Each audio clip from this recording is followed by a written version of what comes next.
नमस्कार दोस्तों, एक बार फिर से स्वागत है हमारे यूट्यूब चैनल पर। और डेली की तरह आज फिर मैं उपस्थित हूँ आपके सामने 15 प्रश्नों की इस महत्वपूर्ण श्रृंखला को लेकर। आज क्लास संख्या 40 है और आज हम विज्ञान के प्रमुख प्रश्नों को देखने वाले हैं। लास्ट में ये जरूर बताइएगा कि कितने प्रश्न आपके सही होते हैं। अगर आपको वीडियो या कंटेंट पसंद आता है तो हमारे चैनल को सब्सक्राइब कीजिए, वीडियो को लाइक कीजिए और अधिक से अधिक अपने दोस्तों को भी शेयर कीजिए। तो चलते हैं बिना देर के, देखते हैं कि आज का हमारा पहला प्रमुख प्रश्न कौन सा है। तो आज का हमारा पहला प्रश्न है, अमीटर किसका मापन करता है? वोल्टेज का करता है, शक्ति का करता है, विद्युत धारा का करता है या फिर प्रतिरोध का करता है? तो यहाँ पे सिंपल से एक प्रश्न पूछा गया, फिजिक्स से रिलेटेड है कि जो अमीटर होता है ये आखिर मापन किस चीज का? तो इसमें सामान्य से आपको याद रखना है कि ये कब जोड़ा जाता है। ये एक परिपथ में जोड़ा जाता है, वो भी श्रेणी क्रम में जोड़ा जाता है। और किसके परिपथ में? तो विद्युत धारा के परिपथ में। तो यहाँ पे आपका इसका सही आंसर क्या हो जाएगा? विद्युत धारा हो जाएगा। और इसके परिपथ में और श्रेणी क्रम में भी जोड़ा, श्रेणी क्रम में। तब जाके ये क्या करता है, ये विद्युत धारा का जो प्रवाह है उस प्रवाह का मापन कर सकता है। प्रवाह, तो यहाँ पे क्या हो गया, विद्युत धारा का मापन किया। अब विद्युत धारा का इसका कैसे सीरीज बनती है, जैसे ये दो आपके वायर होते हैं, एक वायर तो आपका डायरेक्ट चला जाएगा, एक वायर में क्या होगा, यहाँ पे आपका ये आमीटर को जोड़ दिया जाएगा और यही आमीटर आपकी विद्युत धारा को दिखाएगा कि कितनी विद्युत धारा की सप्लाई हो रही हो। तो इस चीज को यहाँ पे आपको समझ लें। चलते हैं अगले प्रश्न पर, जो हमारा महत्वपूर्ण प्रश्न है, टैकोमीटर किसका मापन करता है? ये भी एक जो है आपका महत्वपूर्ण प्रश्न है कि किसके मापन का करता है। ताप का करता है, दाब का करता है, घूर्णन की गति का करता है, प्रकाश की तीव्रता करता है। ये जो है आपसे पूछा गया प्रश्न है, ये आपकी परीक्षा में पूछा गया था। तो ये बेटा जो है आपके घूर्णन की गति को मापता है टैकोमीटर।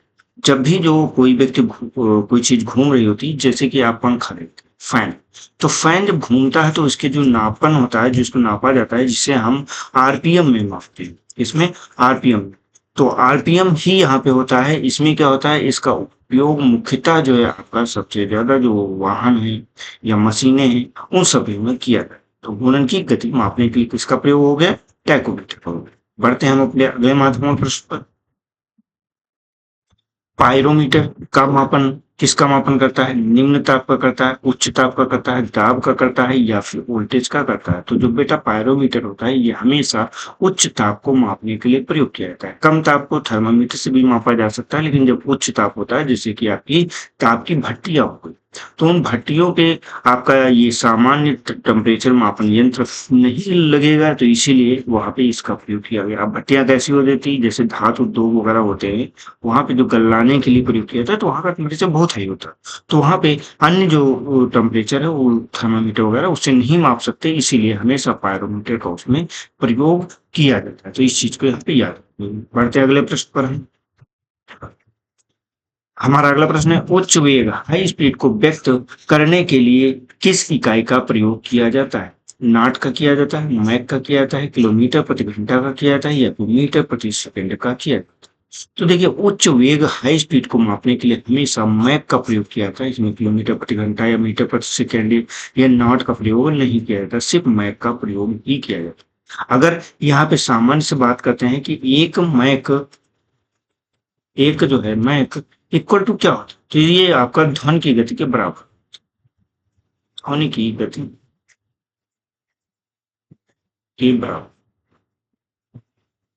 तो ये चीजें आपको याद रखनी है। क्या होता है, तो ये आपका यहाँ पे हो गया। और ये मुख्यतः अगर प्रयोग पूछा जाए कि किस में प्रयोग किया जाता है, तो ये हमेशा आपका जैसे वायुयान हो गया, वायुयान, उसमें आपको सामान्यतः ही देखने को मिल जाता है।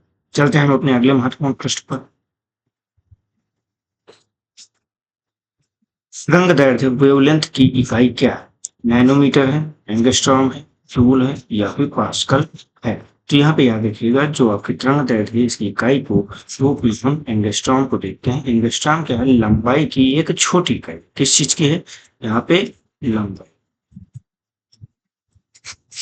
लंबाई की छोटी इकाई, छोटी इकाई। और इसका मान अगर पूछा जाए, एंगस्ट्रॉम का मान कितना होता है, तो 10 के पावर -10 मीटर। इस चीज को यहाँ पे आप समझ लीजिए, कभी भी अगर पूछा जाता है तो यहाँ पे आपको याद रखना चाहिए। जैसे प्रकाश हो गया या फिर एक्सरे हो गया, जो उनकी तरंगदैर्घ्य होता है वो इसी में आ जाता है। ये 10 के पावर -10 मीटर के अप्रोक्स होते। चलते हम अपने अगले महत्वपूर्ण प्रश्न पर। हमारा अगला प्रश्न है, दाब प्रेशर का एसआई इकाई क्या है? न्यूटन है, जूल है, पास्कल है या फिर वाट है? तो यहाँ पे बेटा आपको याद रखना है कि इसका जो एसआई इकाई आपकी पास्कल। और यहाँ पे सिंपल से अगर बात करें, एक पास्कल इक्वल टू क्या हो जाएगा? तो यहाँ पे एक न्यूटन प्रति मीटर स्क्वायर होता है। इस चीज को यहाँ पे याद रखना है। यहाँ पे सिंपल से ये दर्शाता है कि जो प्रति इकाई क्षेत्रफल है उस पे कितना बल लगाया जा रहा है। इस चीज को यहाँ पे पास्कल के जरिए हम माप सकते हैं कि एक इकाई, जैसे एक ना क्षेत्रफल हो गया, इस पे कितना बल का प्रयोग किया जा रहा है, उस चीज को हम आइडेंटिफाई कर सकते हैं। चलते हैं हम अपने अगले महत्वपूर्ण प्रश्न पर। ऊर्जा एनर्जी का एसआई इकाई क्या है? न्यूटन है, जूल है, पास्कल है या फिर आपका मीटर है? तो यहीं पे याद रखना है कि इसकी एसआई इकाई आपकी जूल हो जाती है। और यहाँ पे जो जूल होती है, इसमें ऊर्जा जो होती है, ऊर्जा को मापते हैं कि अगर 1 जूल ऊर्जा है तो वहां पे 1 न्यूटन बल के द्वारा 1 मीटर तक कार्य करने में प्राप्त होती है। उस चीज को हम देखते हैं, तो इस चीज को भी यहाँ पे याद रखना है। चलते हैं हम अपने अगले महत्वपूर्ण प्रश्न पर। अगला हमारा है त्वरण एक्सीलरेशन की सही इकाई क्या है? मीटर है, मीटर प्रति सेकंड है, मीटर प्रति सेकंड स्क्वायर है या फिर न्यूटन है? तो यहाँ पे जो है आपका मीटर प्रति सेकंड स्क्वायर आपकी त्वरण जो होता है एक्सीलरेशन, इसको यहाँ पे देख सकते हैं। इसको कहते क्या है? इसको आपका जो परिवर्तन की दर है, उस परिवर्तन की दर को मापते हैं कि क्या परिवर्तन हो रहा है लगातार। जैसे कि एक पहिया है, पहिया नाचती है, जब आप उसे एक्सीलरेट करते हैं तो पहिया नाचती है, ज्यादा स्पीड में भागती है। तो वही प्रति सेकंड क्या परिवर्तन है, उस चीज को यहाँ पे हम दर्शाते हैं। प्रति सेकंड में वेग कितनी मात्रा में बदल रहा है, उस चीज को यहाँ पे नहीं सकते। चलते हैं हम अपने अगले महत्वपूर्ण प्रश्न पर। बल फोर्स की एसआई इकाई क्या है? जूल है, न्यूटन है, पास्कल है या फिर वाट है? तो यहाँ पे बेटा आपका जो है न्यूटन है। बल की इकाई को न्यूटन के द्वारा मापते हैं। यहाँ पर अगर बात करें कि क्या होता है बल, न्यूटन क्या होता है, तो यहाँ पे अगर सामान्यतः हम एक न्यूटन को जिक्र करते हैं तो ये क्या हो जाएगा? 1 केजी का आपका क्या होना चाहिए? द्रव्यमान का भार होना चाहिए। और क्या होना चाहिए? इसे त्वरण प्रदान किया गया है कितना? 1 मीटर प्रति सेकंड स्क्वायर। ये इसको त्वरण होना चाहिए, एक्सीलेट होना चाहिए। अगर एक्सीलेशन होगा तभी जो है बल को भी हम माप सकते हैं।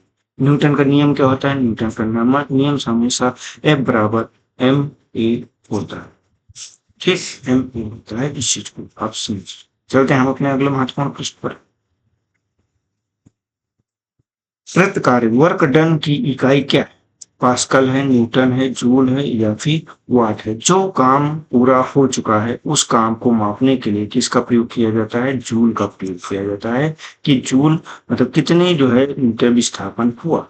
अगर 1 न्यूटन कार्य किया गया तो वहां पे सामान्यतः कितना जो है दूरी तक विस्थापन हुआ। क्योंकि अगर विस्थापन नहीं होता तो कहते हैं कि अगर कार्य क्या हो जाएगा, जैसे यहाँ पे एक पत्थर रखा है, पत्थर को हम यहाँ पे 1 मीटर तक का खिसकाते हैं तो ही आपका बल मान लो। अगर वो अपनी स्थिति को बनाए रखता है तो आपका किया गया कार्य शून्य।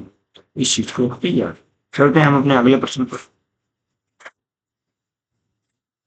आवेग इम्पल्स की इकाई क्या है? न्यूटन है, जूल है, न्यूटन प्रति सेकंड है या फिर पास्कल है? तो यहाँ पे आपका न्यूटन प्रति सेकंड जो है किसकी इकाई हो जाती है? या कि आवेग की इकाई होती है। सामान्यतः अगर आवेग को हम कहें किसी किस रूप में हम जानते हैं तो आवेग इक्वल टू क्या हो जाता है? बल पूरे समय।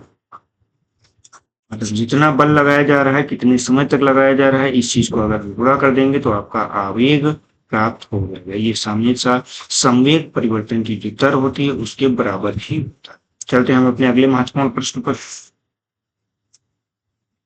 हमारा अगला प्रश्न है, हिग्स बोसान कण का सामान्य नाम क्या है? न्यूट्रॉन कण है, ईश्वरीय कण है, क्वार्क कण है या फिर फोटॉन कण है?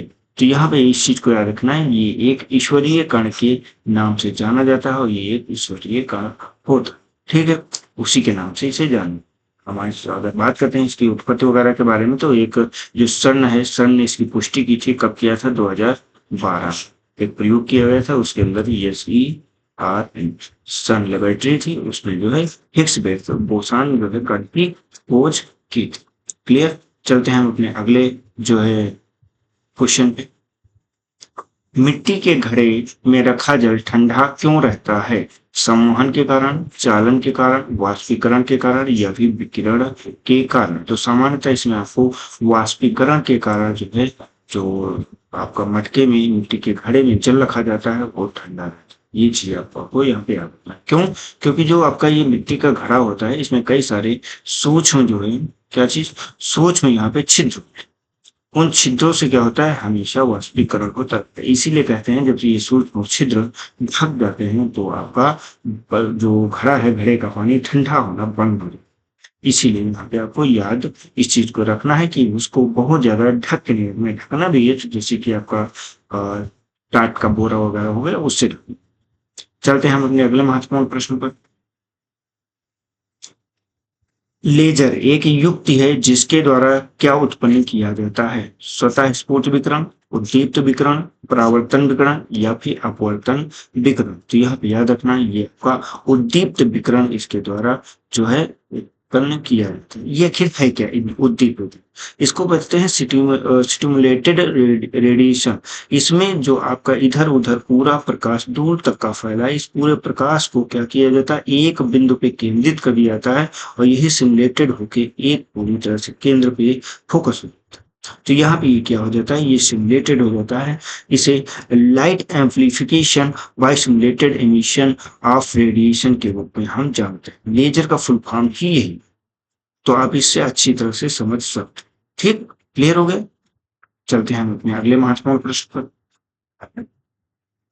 हमारा अगला प्रश्न है, स्वचालित कलाई घड़ियों में ऊर्जा किससे प्राप्त होती? बैटरी से प्राप्त होती, सौर ऊर्जा से प्राप्त होती, हाथ की गति से प्राप्त होती या ताप ऊर्जा से प्राप्त होती? तो इसमें स्वचालित कलाई घड़ियों की बात किया गया है। तो यहाँ पे जो आपकी हाथ की गति होती है, जो आपकी मूवमेंट ऑफ हैंड है, उसके माध्यम से ही यहाँ पे एनर्जी प्राप्त होती है और यह इसके अंदर का जो रोटर होता है घूमता है और आपकी स्प्रिंग को चार्ज करता है, जिसके बाद ये आपकी घड़ियां चलती। जो कहते हैं ना कि दिल की धड़कन से चल रहा, वो हाथ की गति से ही चल रहा है। क्लियर। तो इस चीज को यहाँ पे याद रखिए। तो आज के जो हमारे विज्ञान के 15 प्रश्न थे, ये आपने देख लिया। उस 15 प्रश्नों में से आपके कितने सही हुए उसको बताइएगा, साथ में इस प्रश्न का उत्तर जरूर दीजिएगा। जब अर्धचंद्र हाफ मून होता है तब सूर्य, पृथ्वी और चंद्रमा के बीच का कोण कितना होता है? 45 अंश होता है, 60 अंश होता है, 90 अंश होता है या फिर 180 अंश होता है? तो इसका उत्तर कमेंट बॉक्स में हम करेंगे इंतजार। अब देख लेते हैं कल जो हमने प्रश्न पूछा था उस प्रश्न का उत्तर। हमारा प्रश्न था, जब सरकार की वर्तमान आय उसके मौजूदा खर्च से कम होती है तो उसे क्या कहा जाता है? राजकोषीय घाटा कहा जाता है, बजट घाटा कहा जाता है, राजस्व घाटा कहा जाता है या फिर प्राथमिक घाटा कहा जाता है? तो यहाँ पे देखिए सिंपल से क्या कह रहा है, जब सरकार की वर्तमान आय उसके मौजूदा खर्च से क्या हो जाए? कम हो जाए। आय कम हुई है, खर्च क्या कर लिया है? ज्यादा कर लिया है। तो इसे क्या कहेंगे? इसे हम राजस्व घाटा कहेंगे। क्यों? क्योंकि इसमें पूरे घाटे की बात की गई, इसमें किसी स्पेसिफिक क्षेत्र की बात नहीं की गई। तो ये पूरा राजस्व घाटा हो जाएगा। राजस्व प्राप्तियों में ये कम पूर्ण हो। क्लियर। ये हमेशा क्या कहते हैं, अब इसके पूर्ति के लिए अब सरकार क्या करेगी? कर्ज लेगी, उसकी पूर्ति कर देगी, उसको दिखा देगी कि पूरा हो गया। अब क्या आपने पूरा कैसे किया? आपने कर्ज लेके पूरा। तो ये चीज आपके लिए महत्वपूर्ण हो। तो ये आज का हमारा पूरा सेशन था। कल जो हमारी क्लास रहेगी ये आपकी स्टैटिक जीके की रहेगी, जरूर से जरूर आप ज्वाइन कीजिएगा।